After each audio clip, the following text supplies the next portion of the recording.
Sleep deprivation in the workplace is the silent productivity killer that no one wants to talk about. It doesn't show up on the balance sheet, doesn't trigger a dramatic meltdown most of the time, and can often be brushed off with a strong cup of coffee and a few dead-eyed stares into the middle distance. But behind those bleary eyes is a brain operating at partial capacity, if not dangerously close to total shutdown. And for businesses, the consequences are both wide-reaching and incredibly expensive. From subtle cognitive slips to full-on catastrophic errors, poor sleep doesn't just affect the employee, it drags down entire teams, departments, and bottom lines. Let's start with productivity. On paper, a sleep-deprived employee may be physically present, even typing, answering emails, and attending meetings. But mentally, they're playing a game of cognitive whack-a-mole. Executive functions, attention, decision-making, prioritization are among the first to go when sleep declines.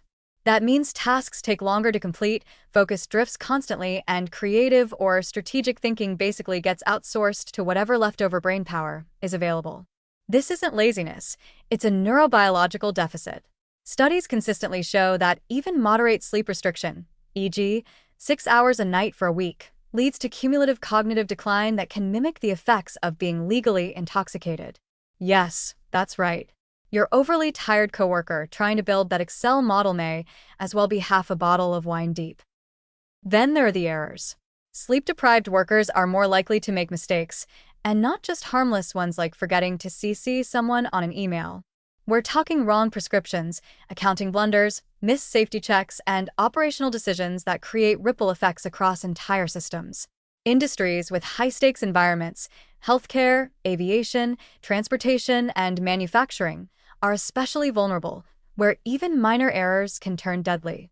Fatigue was a documented factor in major disasters like the Exxon Valdez oil spill and the Chernobyl nuclear accident. That's not hyperbole, it's historical fact. Even in less dramatic settings, sleep loss makes people worse at communication, more prone to conflict, and less emotionally intelligent. Basically, the office turns into a middle school cafeteria, but with worse lighting and more spreadsheets. People become reactive, less empathetic, and more likely to misinterpret tone or intent. Great for morale. Managers who don't sleep well are rated as less effective by their teams, and employees who get poor sleep are more likely to experience burnout, dissatisfaction, and disengagement. This isn't just a mood issue, it's a retention issue. Absenteeism also rises with sleep loss, but so does presenteeism, which is when employees show up but function at reduced capacity. And it turns out presenteeism is often even more expensive for employers. A 2016 study in the journal Sleep Health estimated that the U.S. loses approximately $411 billion annually due to insufficient sleep, largely through productivity losses and increased healthcare costs. That's not a typo. That's nearly $500 billion spent on the cumulative fallout from people trying to function while biologically compromised.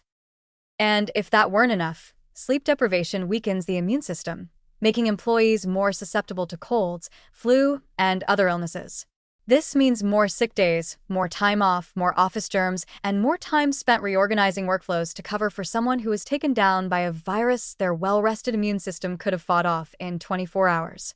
Throw in increased risk for chronic diseases like hypertension, depression, obesity, and type 2 diabetes, and what you get is a workforce that isn't just tired, it's slowly falling apart. Of course, the irony is that many workplaces reward the very behavior that causes this.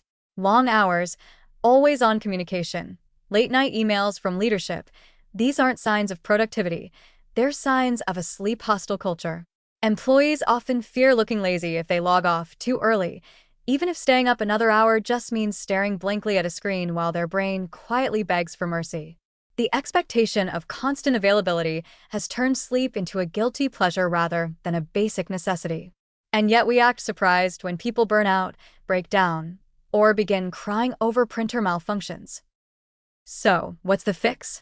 It's not complicated, but it is cultural. Employers need to model and encourage boundaries, true boundaries around rest. That means no midnight messages marked urgent, no performance rewards based on overwork, and yes, maybe even rethinking how productivity is measured. Some companies are already experimenting with nap pods, flexible work hours, or even sleep education programs. But the bigger shift is redefining sleep not as a luxury or a personal quirk, but as an organizational asset. A well-rested employee is faster, smarter, healthier, and far less likely to pour coffee into their keyboard. If your workforce is tired, your business is bleeding productivity, even if it doesn't look like it. Sleep is the secret fuel for performance, creativity, and decision-making. Without it, you're just running a slow, glitchy system and pretending it's optimized. Spoiler, it's not. Give your people a reason to rest, and you'll be shocked how much they can actually do when they're not running on fumes and caffeine.